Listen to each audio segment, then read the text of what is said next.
আমি কোচি, আমার বয়স কম, আমাকে এটা করো, আমি বুঝি না। জগন্নাথ ইউনিভার্সিটিতে পড়ি, অ্যানথ্রোপোলজি নিয়ে পড়ি।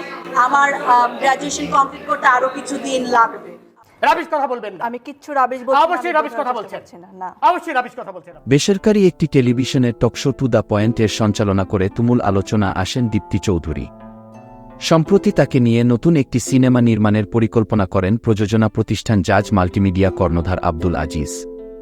দেওয়া হয় প্রস্তাবও, কিন্তু উপস্থাপিকার সম্মতি না পাওয়ায় নতুন নায়িকার খোঁজে নেমেছে জাজ। জানা যায়, সত্য ঘটনার ছায়া অবলম্বনে সিনেমাটি নির্মাণ করা হবে। গতকাল মঙ্গলবার আব্দুল আজিজ বলেন, নতুন একটি সিনেমার কাজ শুরু করতে যাচ্ছি। গল্প স্ক্রিপ্ট লেখার কাজ শেষ।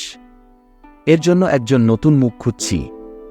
প্রথমে আমরা দীপ্তি চৌধুরীকে নায়িকা হিসেবে চেয়েছিলাম, কিন্তু তিনি এই মুহূর্তে সিনেমায় অভিনয় করতে চাচ্ছেন না।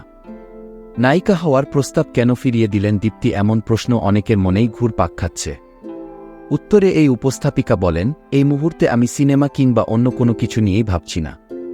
আমি উপস্থাপনাতেই স্বাচ্ছন্দ্য বোধ করি, আর এটাই আমার ভালো লাগার জায়গা। আপাতত এ নিয়েই থাকতে চাই। আমি কোনো সিনেমা করছি না।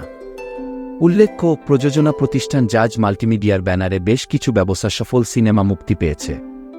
তাদের হাত ধরে শোবিজে নাম লিখিয়েছেন মাহিয়া মাহি, নুসরাত ফারিয়া, বিপাশা কবির, জলি, ফারিন, পূজাসহ অনেকে।